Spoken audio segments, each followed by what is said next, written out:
আপনার বাচ্চার বয়স কি 6 থেকে 12? আপনার বাচ্চার দাঁত কি আঁকাবাঁকা হয়ে উঠছে?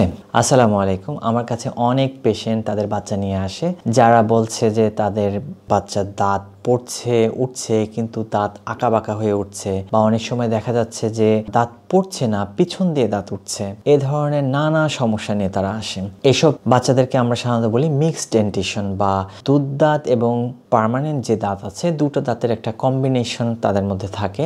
আমাদের খাদ্যাভ্যাস বা জেনেটিক্যালি বলেন বা বিভিন্ন কারণে কিন্তু আমাদের বাচ্চাদের চোয়াল ছোট হয়ে যাচ্ছে। চোয়াল ছোট হলে যেটা হয় যে দেখা যায় যে যেভাবে দাঁতগুলো পজিশন মতে ওঠার কথা জায়গা না পেয়ে তারা ক্রাউডেড হয়ে বা চেপে চেপে তারা উঠছে। এই সমস্যার সমাধানের জন্য আমরা বেশিরভাগ ক্ষেত্রে অনেক বাচ্চাদেরকে সাজেস্ট করি মায়োফেশিয়াল বা মায়োফাংশনাল অ্যাপ্লায়েন্স ব্যবহার করতে। মিক্সড ডেন্টিশনের ক্ষেত্রে আমরা এ ধরনের অ্যাপ্লায়েন্স বাচ্চাদেরকে পরে থাকতে বলি। অ্যাপ্লায়েন্সটা যদি আমি দেখাই, বা এটাকে আপনার ট্রেনারও বলে, ছোট্ট একটা রাবার বা সিলিকনের একটা প্রোডাক্ট যেটা ছোট বাচ্চারা মুখে পড়ে থাকবে।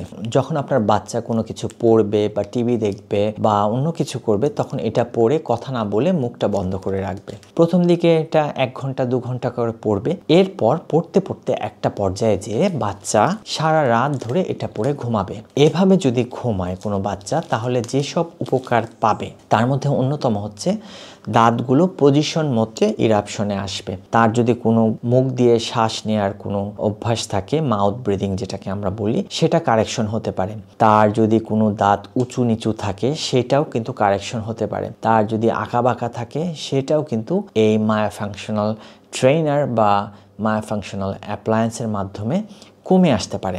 6 বছর থেকে 12 বছরের মধ্যে এই মায়োফেশিয়াল ট্রেনারগুলো ব্যবহার করা উত্তম। আমরা এই ধরনের সমস্যার বাচ্চাদেরকে পেলে সবসময় এই অ্যাপ্লায়েন্সগুলো সাজেস্ট করি। তারা যদি এটা নিয়মিত ব্যবহার করে, আমরা ক্লিনিক্যালিও দেখেছি অনেক বাচ্চার দাঁত বাইরে দিয়ে আসছিল, সেটা কিন্তু ভেতরে চলে আসছে। অনেক বাচ্চার দাঁত আঁকাবাঁকা ছিল, সেটা কিন্তু ঠিক হয়ে গেছে।